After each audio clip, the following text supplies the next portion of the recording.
ഹരേ കൃഷ്ണ. എല്ലാവർക്കും മാധവത്തിലേക്ക് സ്വാഗതം. ഇപ്പോൾ ഏകാദശിയുടെ പാരണാ സമയവും ഹരിവാസര സമയവും ഞാൻ വീഡിയോ ഇട്ടിട്ടുണ്ട്. എല്ലാവരും അത് കാണണം. 21, 22 ദിവസങ്ങളിലെ പാരണാ സമയം ഇട്ടിട്ടുണ്ട്. ഇനി ഏകാദശി ദിവസം നമുക്ക് ക്ഷേത്രത്തിൽ ചെയ്യാൻ പറ്റുന്ന വഴിപാട് ഏതാണ് എന്ന് ചോദിച്ചിരുന്നു. ഏറ്റവും നല്ല വഴിപാടെന്ന് പറയുന്നത് ഭഗവാന് നെയ്ദീപം സമർപ്പിക്കുക എന്നുള്ളതാണ്. അതുപോലെ തന്നെ അർച്ചനയിൽ പുരുഷ സൂക്തം അർച്ചന ചെയ്യിപ്പിക്കുന്നത് വലിയ വിശേഷമാണ്.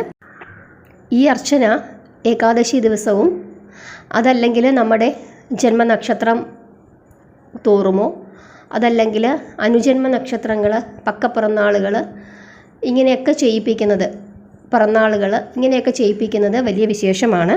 വ്യാഴാഴ്ച ദിവസം പുരുഷ സൂക്താർച്ചന ചെയ്യുന്നത് വലിയ വിശേഷമാണ്. സന്താനങ്ങൾ ഉണ്ടാകാനും സൽസന്താനങ്ങൾ ഉണ്ടാകാനും സന്താനങ്ങൾക്ക് അഭിവൃദ്ധി ഉണ്ടാകുന്നതിനും ദീർഘായുസ്സിനും കീർത്തി ഉണ്ടാകുന്നതിനും സൗന്ദര്യം ഉണ്ടാകുന്നതിനും സകലവിധ പാപങ്ങൾ നശിപ്പിക്കുന്നതിനും ധനമുണ്ടാകുന്നതിനും മോക്ഷപ്രാപ്തിക്കുമൊക്കെ വലിയ വിശേഷമാണ് ഭഗവാന് പുരുഷ സൂക്താർച്ചന ചെയ്യിപ്പിക്കുന്നത്. നെയ്വിളക്ക് സമർപ്പിക്കുന്നത് വലിയ വിശേഷമാണ്. ഭഗവാന് നെയ്വിളക്ക് വലിയ ഇഷ്ടമാണ്. അത് സമർപ്പിക്കാം.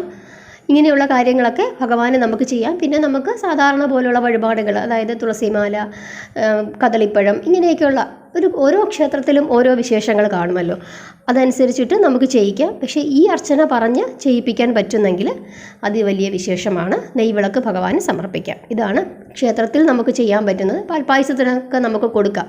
അതൊക്കെ നമ്മുടെ ഇഷ്ടം. ഒന്നുമില്ലെങ്കിലും കാണിക്കയിട്ട് ഭഗവാനെ ഒന്ന് തൊഴുക എന്നുള്ളതാണ് പ്രധാനം. ഇനി പറയാൻ വന്നിരിക്കുന്ന മറ്റൊരു കാര്യമെന്ന് പറയുന്നത് നാളത്തെ ദിവസത്തെ ഭക്ഷണക്രമം.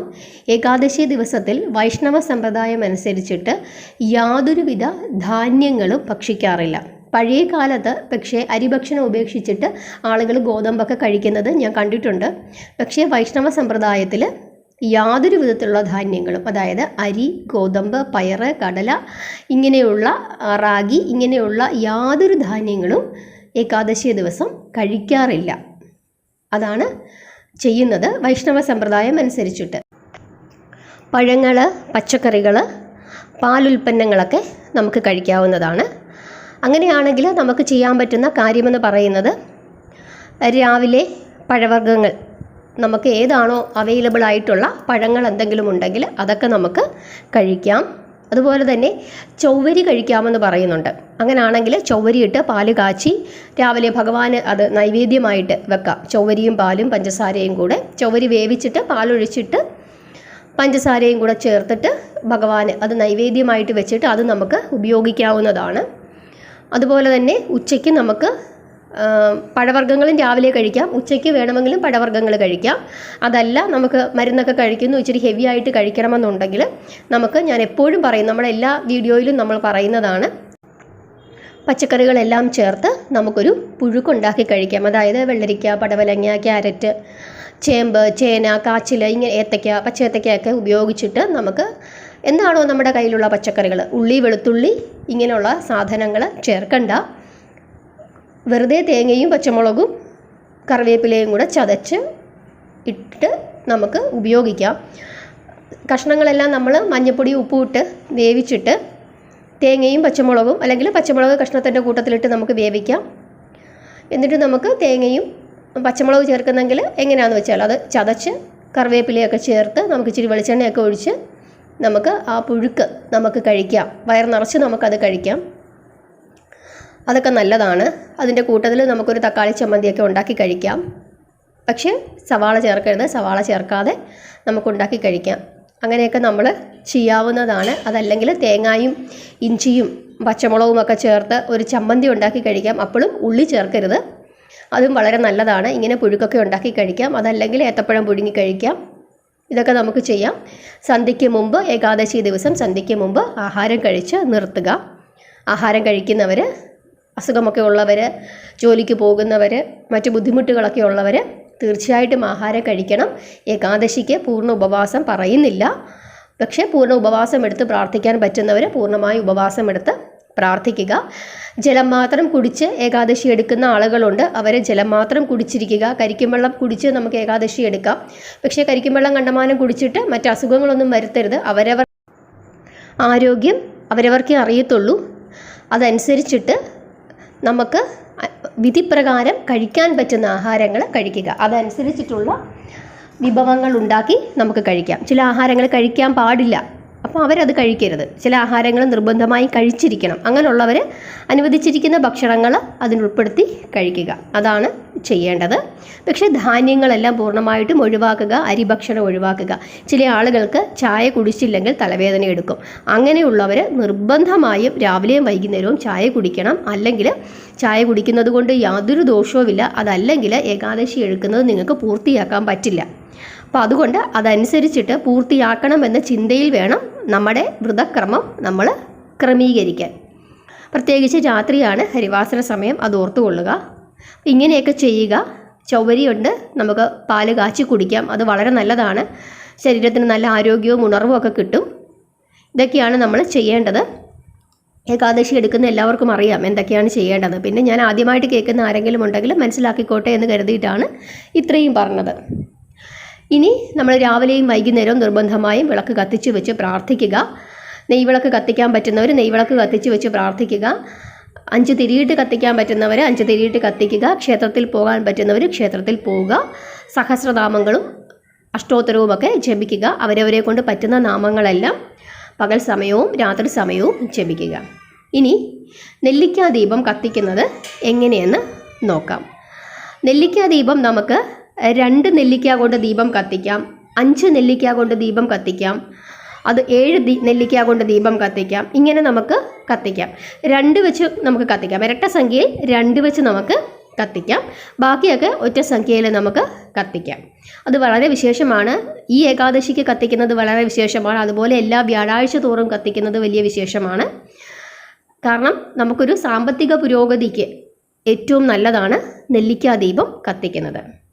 അപ്പോൾ എങ്ങനെയാണ് നെല്ലിക്കാ ദീപം കത്തിക്കേണ്ടത്? 2 നെല്ലിക്ക കൊണ്ട് ദീപം കത്തിക്കുന്നത് എങ്ങനെയാണെന്ന് ഞാൻ പറഞ്ഞു തരാം. അപ്പോൾ നമ്മൾ നെല്ലിക്ക എടുക്കുക. നിങ്ങൾ ഈ ചിത്രത്തിൽ കണ്ടോ, നെല്ലിക്കയുടെ മുകൾ ഭാഗം ഒന്ന് ചെത്തിക്കളഞ്ഞിട്ട് ആ നെല്ലിക്കയുടെ അകത്തേക്ക് ഇങ്ങനെ ചുരണ്ടി എടുത്തിട്ട് കുരു അവിടെ നിർത്തിയേക്കണം. കുറച്ചൊരു കുഴി പോലെ ആക്കി വെക്കണം. അതിനകത്തേക്ക് നമുക്ക് എണ്ണ ഒഴിക്കാനുള്ളതാണ്, നെയ്യാണ് ഒഴിക്കേണ്ടത്. അപ്പം നമ്മൾ ആ മുകൾ ഭാഗം ഇങ്ങനെയൊന്ന് ചെത്തിയിട്ട് നമ്മളൊരു പിച്ചാത്തി കൊണ്ട്, മീൻ വെട്ടുന്ന പിച്ചാത്തി കൊണ്ടൊന്നും ചെയ്യരുത്. അതല്ലാതെ ഇതേ രീതിയിൽ ഈ നെല്ലിക്ക ഇങ്ങനെ ആക്കിയെടുക്കുക. എന്നിട്ട് നെല്ലിക്കയുടെ ചുറ്റിനും നിങ്ങൾ കണ്ടോ, ഇതുപോലെ നമ്മൾ അതിനെ ഒരു സിന്ദൂരവും മഞ്ഞളോ അല്ലെങ്കിൽ ചന്ദനമോ കൊണ്ട് ഇതുപോലെ 5 പൊട്ട് തൊട്ട് കൊടുക്കുക. അതിനുശേഷം ഇത് നമ്മുടെ ഇങ്ങനെ ഒരു പാത്രത്തിലേക്ക്, നിങ്ങളുടെ എല്ലാവരുടെയും വീട്ടിൽ കാണും വിളക്ക് കത്തിക്കുന്ന തട്ടം, അതല്ലെങ്കിൽ ശുദ്ധമായ ഒരു തട്ടത്തിലേക്ക് ഈ നെല്ലിക്കയെ എടുത്ത് വെക്കുക. എടുത്ത് വെക്കുമ്പോൾ നെല്ലിക്ക നേരെ ഇരിക്കില്ല. അതിനായിട്ട് ഇതുപോലെ 2 മൺചിരാതുകൾ എടുത്ത് വെക്കുക. എല്ലാവരുടെയും വീട്ടിൽ കാണും മൺചിരാതുകൾ. നമ്മൾ കാർത്തികയ്ക്കൊക്കെ അല്ലെങ്കിൽ ദീപാവലിക്ക് വിളക്ക് കത്തിക്കുന്നതല്ലേ, അപ്പോൾ 2 മൺചിരാതുകൾ എടുത്ത് വെക്കുക.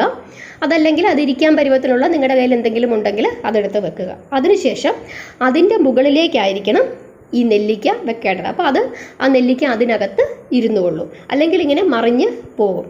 അതുകൊണ്ടാണ് അങ്ങനെ ചെയ്യാനായിട്ട് പറയുന്നത്.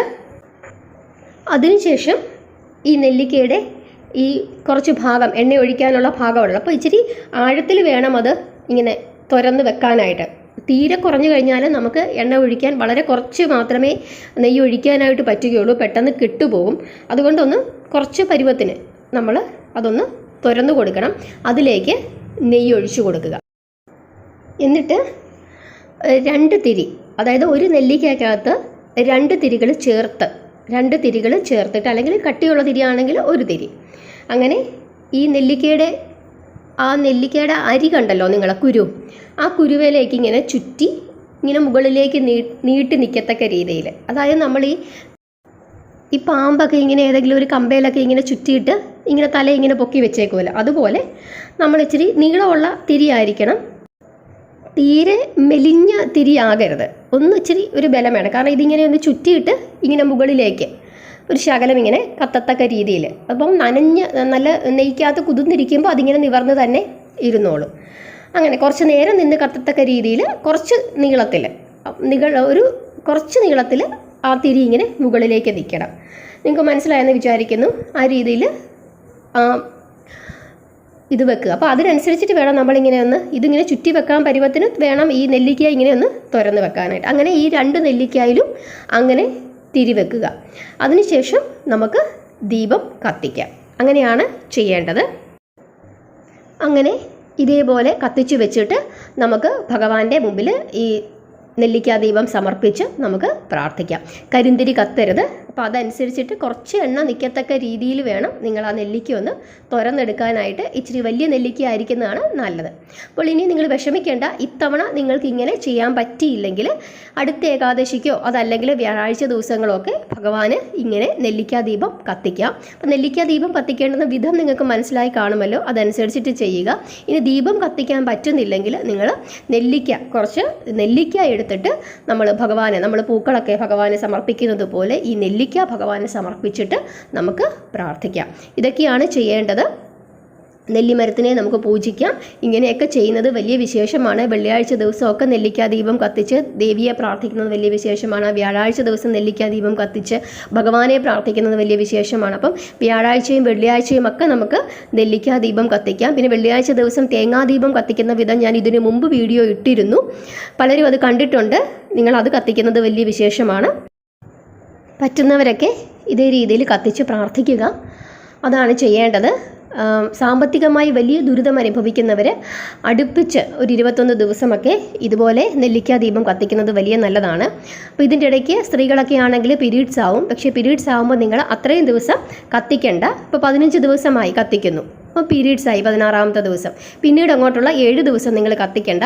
അതിനുശേഷം നമുക്ക് വീണ്ടും കത്തിച്ച് തുടങ്ങാം. അപ്പോൾ അത് 16ാമത്തെ മുതൽ കണക്ക് കൂട്ടി ആ രീതിയിൽ കത്തിക്കാം. 41 ദിവസം കത്തിക്കാം. വലിയ ദോഷങ്ങളൊക്കെ ഉള്ളവർക്ക് 41 ദിവസം കത്തിക്കാം. അങ്ങനെ അടുപ്പിച്ച് നമുക്ക് കത്തിക്കുന്നത് വലിയ വിശേഷമാണ്.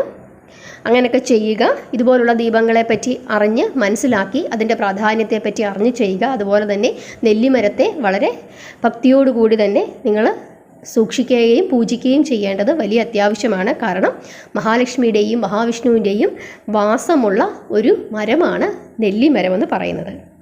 എല്ലാവർക്കും മനസ്സിലായല്ലോ. ഹരേ കൃഷ്ണ.